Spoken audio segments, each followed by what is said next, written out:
Hello मित्रों, नमस्कार। मैं आपका दोस्त अरुण कुमार पांडे फिर से आज एक नई जानकारी लेकर आपसे मुखातिब हूँ। चूँकि यह पौधा सूख गया है इसलिए इस प्रकार से दिख रहा है।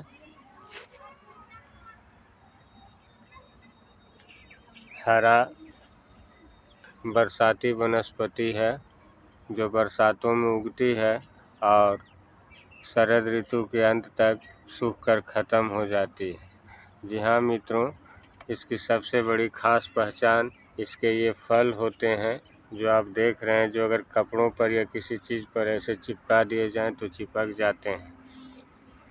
मित्रों, हम इसका पूर्ण विवरण आपको बता रहे हैं। यह बहुत ही चमत्कारी है। इसका नाम आयुर्वेद में शंखाहुली है। हिंदी में इसे छोटा धतूरा, शंखाहुली, कंघी आदि नामों से भी जाना जाता है और संस्कृत में इसे सर्पाक्षी कहा जाता है। मित्रों, गुजराती में इसे काड़ाड़ी और मराठी में काकड़ा कहा जाता है। मित्रों, यह बहुत ही शीतल प्रकृति की होती है और औषधीय गुणों से भरपूर होती है।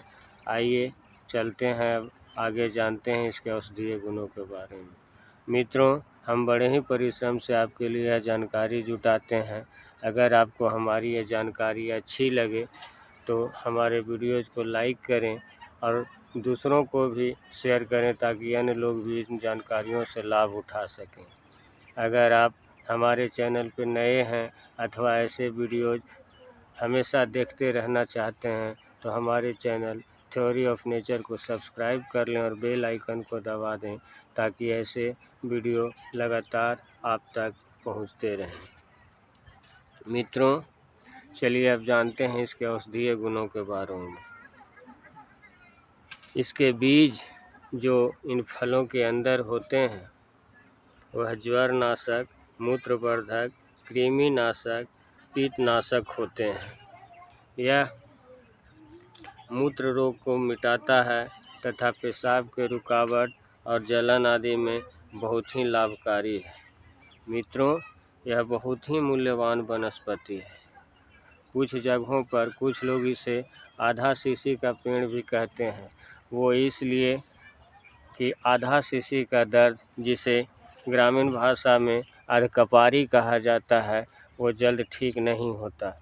कुछ लोगों की ये मान्यता है कि इसके फल को घिसकर इसके कांटे खत्म कर उसमें एक सुराख कर दी जाए और उस सुराख में एक धागा डालकर कनपट्टी के पास बांध दिया जाए तो आधा शीशी का दर्द ठीक हो जाता है, अथवा गले में पहन लिया जाए तो उससे भी आधा शीशी का दर्द ठीक हो जाता है।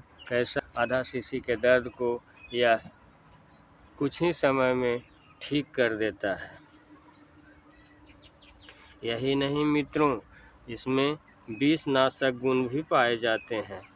अगर किसी को बिच्छू, ततैया या मधुमक्खी आदि ने डंक मार दिया हो तो इसके ताज़े पत्तों का रस उस जगह पर लगाएं अथवा इसके ताज़े पत्तों को हाथ से मींचकर उस जगह पर धीरे धीरे रगड़ते रहें। ऐसा करने से कुछ ही समय पश्चात बिच्छू, ततैया या मधुमक्खी जिस चीज़ का भी विष होगा वो दूर हो जाएगा।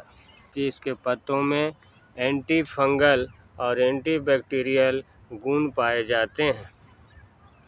इसके पत्तों का रस दाद, खुजली आदि पर लगाने मात्र से दाद धीरे धीरे ठीक हो जाता है और खुजली आदि मिट जाती है।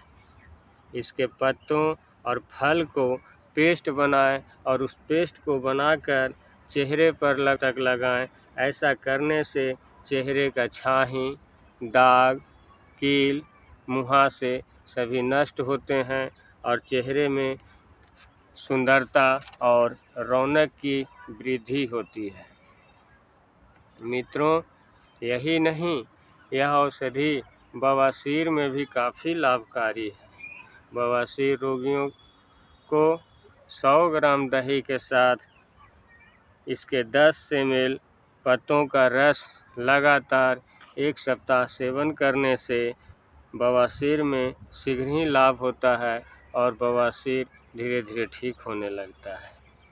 इसके पत्तों का ताज़ा रस 1 से 2 चम्मच छोटे बच्चों को पिलाने से पेट के कृमि यानी अर्थात छोटे बच्चों को जो कृमि रोग होते हैं, जो मल द्वार तक आ जाते हैं, उसमें राहत मिलती है और छोटे बच्चों का कृमि रोग से राहत होता है।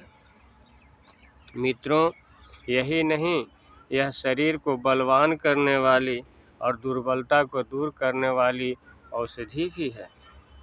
इसके जड़ की छाल का चूर्ण बना लें और उस चूर्ण को 5 ग्राम की मात्रा में गाय के दूध के साथ लगातार सेवन करने से शरीर में किसी भी प्रकार की कमजोरी का नाश होता है, बल की वृद्धि होती है तथा किसी भी प्रकार के अगर यौन रोग हों तो वो स्वतः ही ठीक हो जाते हैं। औषधि बुखार में भी काफ़ी लाभकारी है। यह किसी भी प्रकार का मलेरिया आदि विषम ज्वर को ठीक करने में सहायक है। इसके लिए सुबह सुबह उठकर खाली पेट इसके पत्तों का रस अथवा इसके 1 से 2 पत्ते चबाकर खा जाएं। ऐसा 2-4-5 दिन करने से कैसा भी ज्वर हो वह धीरे धीरे उतर जाता है और वह पूरी तरह से ठीक हो जाता है। तो मित्रों, आपको मेरी यह जानकारी कैसी लगी? अपनी राय कमेंट बॉक्स में ज़रूर बताइएगा। फिर मिलते हैं एक नई जानकारी के साथ अगले वीडियो में। तब तक के लिए नमस्कार, धन्यवाद।